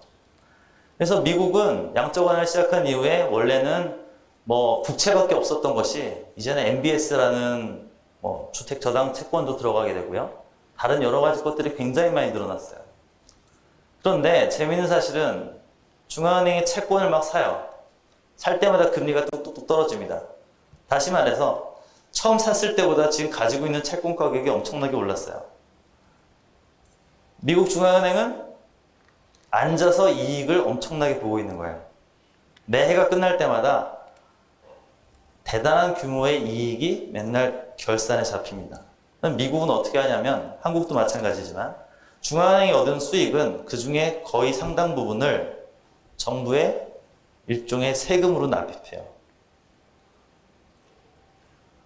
양적 완화가 본격적으로 시작된 2008년 이후에 미국 중앙은행이 거둔 이익과 정부에 준 돈입니다. 대충 100억 달러 정도의 돈을 그냥 채권을 샀다는 이유로 미국 정부에다 주는 거예요. 미국은 재정이 어렵잖아요, 지금. 그죠? 근데 중앙은행으로부터 저만큼의 돈을 매년 받는 거예요. 미국 입장에서는 양적 완화를 계속 하고 싶을까요? 안 하고 싶을까요? 양적 완화를 쉽게 포기할 수 없는 이유 중에 하나입니다. 80억 달러 우리나라 돈은 얼마죠? 800조인가요? 아닌가? 80조 정도 되겠네요. 그죠? 80조네요.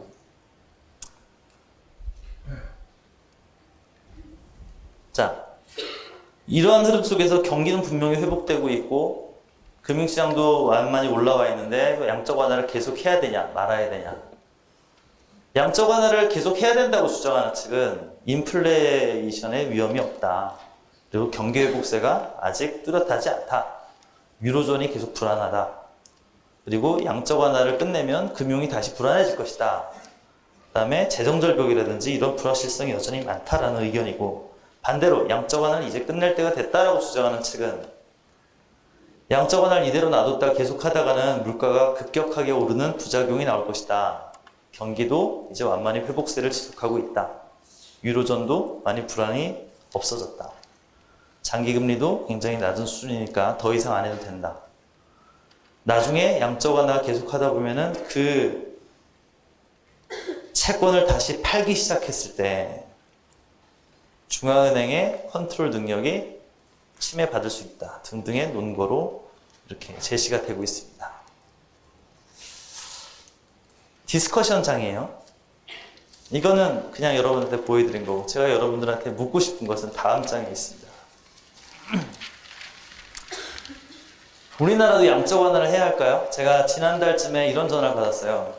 일본은행에서 N을 무제한으로 해서 엔화 가치가 떨어지고 그게 우리나라 기업들이 힘들게 하는데 왜 한국은행은 통화를 풀지 않느냐?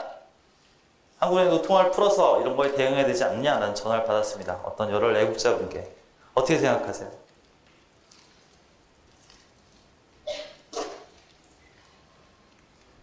답이 없어요. 답이 있는 게 아닙니다. 이건 제가 여러분들한테 지금 들으려고 하는 것도 아니고요. 자, 양적 완화가 끝나면 어떻게 될까요? 우리나라는. 양적 완화 진짜 끝났다.